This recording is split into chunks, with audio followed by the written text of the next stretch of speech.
Hi welcome to Priya Kiran Kannada blogs. ನಾವು ಮಾಡ್ತಾಯಿದ್ದೀವಿ ಇವತ್ತು ಒಬ್ಬಟ್ಟಿನ ಸಾಂಬಾರು. ಬನ್ನಿ ಹೇಗೆ ಮಾಡೋಣ ಅಂತ ನೋಡೋಣ. ಮೊದಲಿಗೆ ಸ್ಟವ್ ಹಚ್ಬಿಟ್ಟು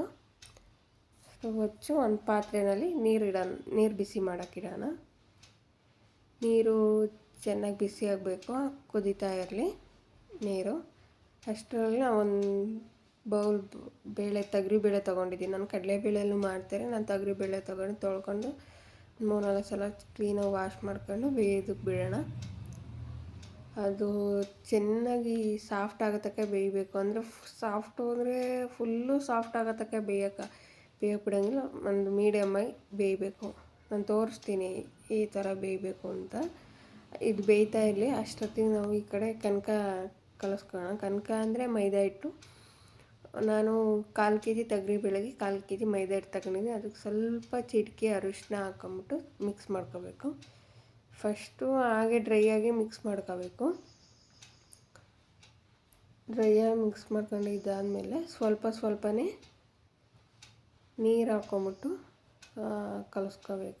ಒಂದೇ ಸಲ ನಾವು ನೀರು ಹಾಕ್ಕೋಬಾರ್ದು, ಸ್ವಲ್ಪನೇ ನೀರು ಹಾಕ್ಕೊಂಡು ಈ ಥರ ಮಿಕ್ಸ್ ಮಾಡ್ತಾ ಹೋಗಬೇಕು. ಚೆನ್ನಾಗಿ ಅರಿಶಿನ, ನೀರು, ಉಪ್ಪು ಎಲ್ಲ ಚೆನ್ನಾಗಿ ಮಿಶ್ರಣ ಆಗಬೇಕು. ಅಂದರೆ ಸಾಫ್ಟಾಗಿ ಕಲಿಸ್ಕೋಬೇಕು ನೋಡಿ. ಈ ಥರ ಇಷ್ಟು ಕೈಗೆ ಅಂಟ್ತಾ ಇರಬೇಕು. ಅದು ಚಪಾತಿ ಹಿಟ್ಟು, ಪೂರಿ ಹಿಟ್ಟಿನ ಥರ ಕಲಿಸ್ಕೋಬಾರ್ದು. ಹಿಂಗೆ ಅಂಟ್ತಾ ಇರಬೇಕಾದ್ರೆ ಇದು ಸ್ವಲ್ಪ ಆಯಿಲ್ ಹಾಕ್ಬಿಟ್ಟು ಚೆನ್ನಾಗಿ ಈ ಥರ ಮಿಕ್ಸ್ ಮಾಡಿಬಿಟ್ಟು ಒಂದು ಫಾಯಿಲ್ ಪೇಪರ್ ಇದ್ದರೆ ಮುಚ್ಚಿಬಿಡ್ಬೇಕು. ಇಲ್ಲ ಒಂದು ಬೌಲ್ ಮುಚ್ಚಿದ್ರೆ ಆಗುತ್ತೆ. ಇಲ್ಲ ಎಣ್ಣೆ ಕವರ್ ಇರುತ್ತಲ್ಲ, ಎಣ್ಣೆ ಕವರ್ನ 2 ಸೈಡ್ ಕಟ್ ಮಾಡ್ಕೊಂಬಿಟ್ಟು ಈ ಥರ ಮುಚ್ಚಿಟ್ಬಿಟ್ರೆ ಚೆನ್ನಾಗಿ ನೆನ್ಸ್ಕೊಳ್ಳುತ್ತೆ. ಅದು ನೆನೀತಾ ಇಲ್ಲ. ಅಷ್ಟೊತ್ತಿಗೆ ಬೇಳೆ ಬೆಂದಿದೆಯಾ ಇಲ್ವೋ ಅಂತ ನೋಡಮ್ಮ. ಈಗ ನೊರೆ ಬಂದಿರುತ್ತಲ್ಲ, ಹಿಂಗೆ ನೊರೆ ಎಲ್ಲ ತೆಗಿಬೇಕು. ನೊರೆ ಎಲ್ಲ ತೆಗೆದ್ರೆ ರಸ ನಮಗೆ ಚೆನ್ನಾಗಿ ಬರುತ್ತೆ, ಬೇಳೆ ಕಟ್ಟು. ನೋಡ್ತಾ ಇದ್ದೀರಲ್ಲ ನಾನು ಹೇಗೆ ತೆಗಿತಾ ಇದ್ದೀನಿ ಅಂತ. ಬೇಳೆ ನೋಡಿರಿ ಒಂದು 90% ಬೆಂದಿದೆ. ನೋಡೋಣ ಈಗ ನೋಡಿ, ಈಗ ಒಂದು ಬೆಂದಿದೆ. ನೋಡೋಣ, ಒಂದು ಬೇಳೆ ತೆಗೆದ್ಬಿಟ್ಟು ನಾವು ಕೈಯಲ್ಲಿ ಒಂದು ಬೇಳೆ ತೆಗೆದು ಇಸ್ಬಿಟ್ಟು ನೋಡೋಣ. ಅದು ಸ್ಮ್ಯಾಶ್ ಆಗೋ ಥರ ಇತ್ತು ಅಂದರೆ ನೋಡಿ, ಈ ಹತ್ತದಲ್ಲಿ ಇತ್ತು ಅಂದರೆ ಸಾಕು ಬೇಯಿಸ್ತಾ ಇರೋದು. ಇನ್ನು ಜಾಸ್ತಿ ಬೇಯಿಸಿದ್ರೆ ಒಂಥರ ಪಾಯಸ ಆದಂಗೆ ಆಗ್ಬಿಡುತ್ತೆ. ನಾವು ಕಾಯಿ ಬೆಲ್ಲ ಎಲ್ಲ ಹಾಕ್ತೀವಲ್ಲ, ಇದನ್ನು ಸ್ಟವ್ ಆಫ್ ಮಾಡಿಬಿಟ್ಟು ಇವಾಗ ನಾವು ಬೇಳೆ ಬಸ್ಕೊಂಡಿದ್ದಾದ್ಮೇಲೆ ನಾವು ಸಾಂಬಾರಿಗೆ ಇವಾಗಲೇ ಫಸ್ಟೇ ಬೇಳೆ ತಗೊಂಬಿಡ್ಬೇಕು. ಕಾಯಿ ಬೆಲ್ಲ ಹಾಕ್ತಾ ತಗೊಂಡ್ರೆ ಚೆನ್ನಾಗಿರಲ್ಲ. 1 ಸೌಟಷ್ಟು ಬೇಳೆ ತಗೊಂಡಿದ್ದೀನಿ. ಇದಕ್ಕೆ ನೋಡಿ, ಸಾಂಬಾರಿಗೆ ಇಷ್ಟು ಬೇಳೆ ತಗೊಂಡಿದ್ದೀನಿ. ಇದಕ್ಕೆ ನಾವು ಒಂದು ದಪ್ಪ ಹೋಳಷ್ಟು ಒಂದು ಕಾಯಿ, 1/4 kg ಬೆಲ್ಲ, 1/4 kg ಬೇಳೆಗೆ 1/4 kg ಬೆಲ್ಲ ಹಾಕಿದ್ರೆ ಪರ್ಫೆಕ್ಟಾಗಿ ಆಗುತ್ತೆ. ಅದನ್ನು ಸ್ವಲ್ಪ ಮಿಕ್ಸ್ ಮಾಡ್ಕೋಬೇಕು. ಸ್ಟವ್ನ ಲೋ ಫ್ಲೇಮಲ್ಲಿ ಇಟ್ಕೊಂಡು ಒಂದು 5 ನಿಮಿಷ, ಅಂದರೆ ಸ್ವಲ್ಪ ಬಿಸಿ ಆದರೆ ಸಾಕು. ಇನ್ನು ಜಾಸ್ತಿ ಏನು ಬೇಯಬೇಕು ಅಂತ ಏನಿಲ್ಲ. ಸ್ವಲ್ಪ ಜಸ್ಟ್ ಒಂದು ಮಿಕ್ಸ್ ಕೊಟ್ಟು ಈ ಕಡೆ ಖಾರಕ್ಕೆ ಬೇಳೆ ಮತ್ತು ಸ್ವಲ್ಪ ತೆಂಗಿನಕಾಯಿ. ಅಷ್ಟೊತ್ತಿಗೆ ನಾವು ಸ್ವಲ್ಪ ಸ್ಟವ್ ಹಚ್ಬಿಟ್ಟು ಒಂದು ಕಡಾಯಿ ಇಟ್ಟು ಅದಕ್ಕೆ ಸ್ವಲ್ಪ ಎಣ್ಣೆ ಹಾಕಿ, ಒಂದು ಮೀಡಿಯಮ್ ಸೈಜ್ದು ಸ್ವಲ್ಪ ಎಣ್ಣೆ ಹಾಕ್ಲೋಣ. ಒಂದು 2 or 3 ಸ್ಪೂನಷ್ಟು ಎಣ್ಣೆ ಹಾಕ್ಬಿಟ್ಟು ಅದಕ್ಕೆ ನಾವು ಕಟ್ ಮಾಡಿ ಇಟ್ಕೊಂಡಿರೋಂಥ ಒಂದು ಮೀಡಿಯಮ್ ಸೈಜು ಈರುಳ್ಳಿ. ನಮಗೆ ಸಾಂಬಾರು ಜಾಸ್ತಿ ಬೇಕು ಅಂದರೆ ಸ್ವಲ್ಪ ಜಾಸ್ತಿ ಈರುಳ್ಳಿ ಹಾಕಬೇಕು. ಸ್ವಲ್ಪ ಕ್ವಾಂಟಿಟಿಲಿ ಮಾಡ್ತಿರೋದ್ರಿಂದ ಒಂದು ಮೀಡಿಯಮ್ ಸೈಜ್ ಒಂದು ಈರುಳ್ಳಿ, ಒಂದು ಗೆಡ್ಡೆ ಬೆಳ್ಳುಳ್ಳಿನ ಹಸಿ ವಾಸನೆ ಹೋಗೋವರೆಗೂ ಫ್ರೈ ಮಾಡಬೇಕು. ಅದು ಸ್ವಲ್ಪ ಫ್ರೈ ಆಗ್ತಾ ಇರಲಿ. ಅಷ್ಟು ಒಂದು ಸ್ವಲ್ಪ ಕರಿಬೇವು ಹಾಕಿ ಅದನ್ನು ಫ್ರೈ ಮಾಡಿ, ಒಂದು 2 ಟೇಬಲ್ ಸ್ಪೂನಷ್ಟು ಜೀರಿಗೆ ಹಾಕಿದಷ್ಟು ಸಾಂಬಾರು ತುಂಬ ಚೆನ್ನಾಗಿರುತ್ತೆ. ಜೀರಿಗೆನೂ ಈರುಳ್ಳಿ ಬೆಳ್ಳುಳ್ಳಿ ಎಲ್ಲ ಹಸಿ ಸ್ಮೆಲ್ ಹೋಗೋವರೆಗೂ ಫ್ರೈ ಮಾಡಬೇಕು. ಚೆನ್ನಾಗಿ ಫ್ರೈ ಆಗಿ ಸ್ವಲ್ಪ ಗೋಲ್ಡನ್ ಕಲರ್ ಅಷ್ಟು ಬರೋ ಅಷ್ಟು ಫ್ರೈ ಆದಮೇಲೆ ಒಂದು ಟೊಮೊಟೊನ ಸ್ಲೈಸಾಗಿ ಕಟ್ ಮಾಡ್ಕೊಂಡ್ರೆ ಅದನ್ನು ಹಾಕಿ ಸ್ವಲ್ಪ ಮಿಕ್ಸ್ ಮಾಡೋಣ. ಟೊಮೊಟೊ ಸ್ವಲ್ಪ ಸಾಫ್ಟ್ ಆದರೆ ಸಾಕು, ಜಾಸ್ತಿ ಏನು ಸಾಫ್ಟ್ ಆಗಬೇಕಂತ ಏನಿಲ್ಲ. ಜಸ್ಟ್ ಒಂದು 2-3 ಮಿನಿಟ್ಸ್ ಆದರೆ ಸಾಕು. ನೋಡಿ, ಇವಾಗ ಆಗಿದೆ.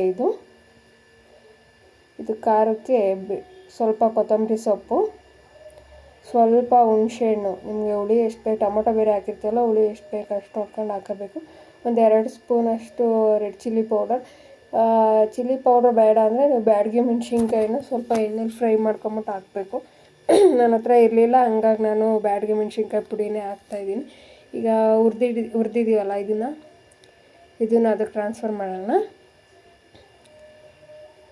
ಸ್ವಲ್ಪ ತಣ್ಣಗಾಗಿ ಬಿಟ್ಬಿಟ್ಟು ತಣ್ಣಗಾದ್ಮೇಲೆ ಟ್ರಾನ್ಸ್ಫರ್ ಮಾಡಿಬಿಟ್ಟು ಇದಕ್ಕೆ ಇಷ್ಟೊತ್ತಿಗೆ ಈಗ ನಾವು ಬೇಳೆ ಎಲ್ಲ ಮಿಕ್ಸ್ ಮಾಡಿಟ್ಟಿದ್ವಲ್ಲ ಅದು ಸ್ವಲ್ಪ ತಣ್ಣಗಾಗಿದೆ. ಅದನ್ನ ಮಿಕ್ಸಿ ಮಾಡ್ಕೊಳ್ಳೋಣ, ಫೈನ್ ಪೇಸ್ಟ್ ಮಾಡ್ಕೊಳ್ಳೋಣ. ನೋಡಿ ನಾನು ಹೆಂಗೆ ಮಾಡ್ತೀನಿ ಅಂತ.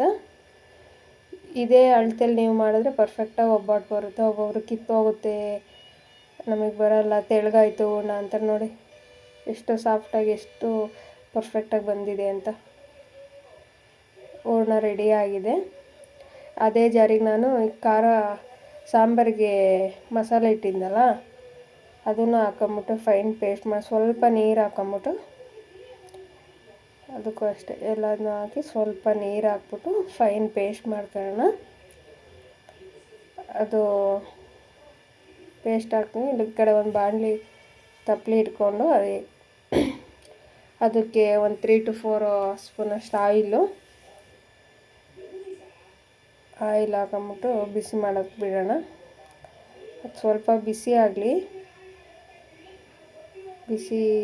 ಸ್ವಲ್ಪ ಎಣ್ಣೆ ಬಿಸಿ ಆದಮೇಲೆ ಅದಕ್ಕೆ ಸಾಸಿವೆ, ಜೀರಿಗೆ,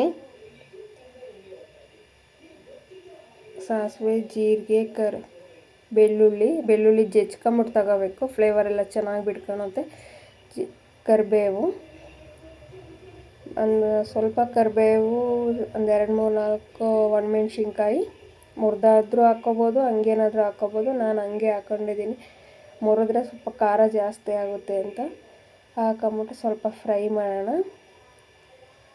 ಬೆಳ್ಳುಳ್ಳಿ ಎಲ್ಲ ಸ್ವಲ್ಪ ಗೋಲ್ಡ್ ಕಲರ್ ಆಗೋವರೆಗೂ ಫ್ರೈ ಮಾಡಿಬಿಟ್ಟು ನಾವು ರುಬ್ಬಿಟ್ಟಿದ್ದೀವಲ್ಲ ಮಸಾಲೆ ಅದನ್ನು ಹಾಕೋಣ.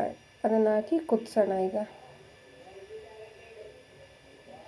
ಸ್ವಲ್ಪ ಅದು ಹಸಿ ಸ್ಮೆಲ್ ಹುರಿದಿದ್ದೀವಿ, ಆದ್ರೂ ನಾವು ಹಸಿ ಸ್ಮೆಲ್ ಒಂದು ನಿಮಿಷ ಕುದಿಸಿದ್ರೆ ಸಾಕು. 1 ನಿಮಿಷ ನೋಡಿ ಕುದಿ ಬರ್ತಾ ಇದೆ. ಇವಾಗ ಉಪ್ಪು ಹಾಕೋಣ. ರುಚಿಗೆ ತಕ್ಕಷ್ಟು ಉಪ್ಪು ಹಾಕ್ಬಿಟ್ಟು ಜಸ್ಟ್ ಒಂದು ಮಿಕ್ಸ್ ಕೊಡೋಣ. ನಾವು ಮಿಕ್ಸ್ ಕೊಟ್ಟಾದ್ಮೇಲೆ ಖಾರ ಸ್ವಲ್ಪ ಉಪ್ಪಿನ ಜೊತೆಲಿ ಕುದಿಬೇಕು.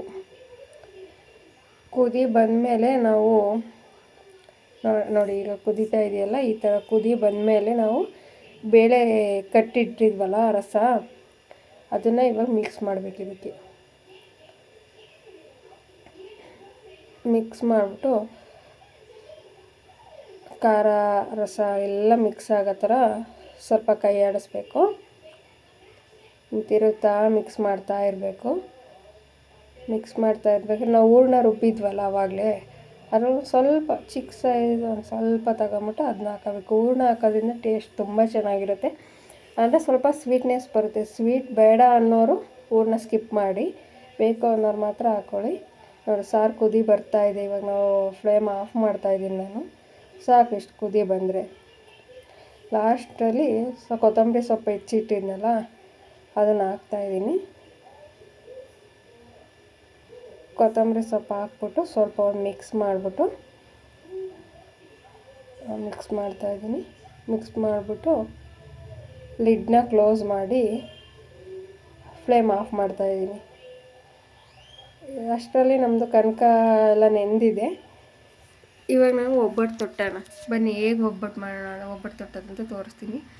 ಸ್ವಲ್ಪ ಇಲ್ಲಿ ಹೋಳಿಗೆ ಪೇಪರ್ ತಗೊಂಡಿದ್ದೀನಿ ನಾವು. ನಿಮಗೆ ಹೋಳಿಗೆ ಪೇಪರ್ ಇಲ್ಲಾಂದರೆ ಎಣ್ಣೆ ಕವರು, ಮಾಮೂಲಿ ಕವರ್ಗಳು ಬರ್ತಾವಲ್ಲ ಅದರಲ್ಲೇ ತೊಟ್ಬೋದು. ನಾನಿಲ್ಲಿ ಹೋಳಿಗೆ ಕವರ್ ತಗೊಂಡೆ. ನೋಡಿ ಈ ಸೈಜಲ್ಲಿ ತಗೊಂಡು ಸ್ವಲ್ಪ ಈ ಥರ ತಟ್ಟಿ, ನಾನು ಹೂರ್ಣನ ಮೊದಲೇ ಉಂಡೆ ಮಾಡಿ ಇಟ್ಕೊಂಡಿದ್ದೀನಿ. ಅದರೊಳಗೆ ಫಿಲ್ ಮಾಡಬೇಕು. ಎಲ್ಲೂ ಗ್ಯಾಪ್ ಬಿಡ್ದಂಗೆ ಫುಲ್ಲು ಕ್ಲೀನಾಗಿ ಫಿಲ್ ಮಾಡಿಬಿಟ್ಟು ನೋಡಿ ಈ ಥರ ಫಿಲ್ ಮಾಡಬೇಕು. ಈ ಥರ ಫಿಲ್ ಮಾಡಿ ಎಷ್ಟು ಸಾಫ್ಟಾಗಿ ನೆಂದಿದೆ ಅಂತ ನೋಡಿ ಮೈದಾ ಹಿಟ್ಟು. ನಾವು ಪರ್ಫೆಕ್ಟಾಗಿ ಕಲಿಸಿದ್ರೆ ಪರ್ಫೆಕ್ಟಾಗಿ ಹೂರ್ಣನೂ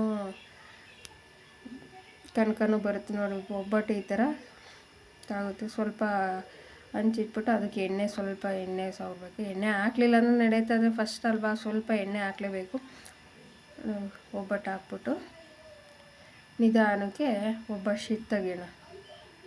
ನೋಡಿ ಈ ಥರ ತೆಗೆದ್ಬಿಟ್ಟು ಎರಡೂ ಸೈಡು ಚೆನ್ನಾಗಿ ಸ್ವಲ್ಪ ಬೇಯಿಸಿ, ನಾನಿಲ್ಲಿ ಎಣ್ಣೆ ಹಾಕ್ತಾಯಿಲ್ಲ, ಫಸ್ಟೇ ಹಾಕಿದ್ದೀನಲ್ಲ ಸಾಕು ಅಂತ ಹಂಗೆ ಬೇಯಿಸ್ತಾಯಿದ್ದೀನಿ. ಬೇಕು ಅಂದರೆ ತುಪ್ಪನೂ ಹಾಕ್ಕೋಬೋದು ನೀವು, ತುಪ್ಪ ಹಾಕೊಂಡ್ರೆ ತುಂಬ ಚೆನ್ನಾಗಿರುತ್ತೆ.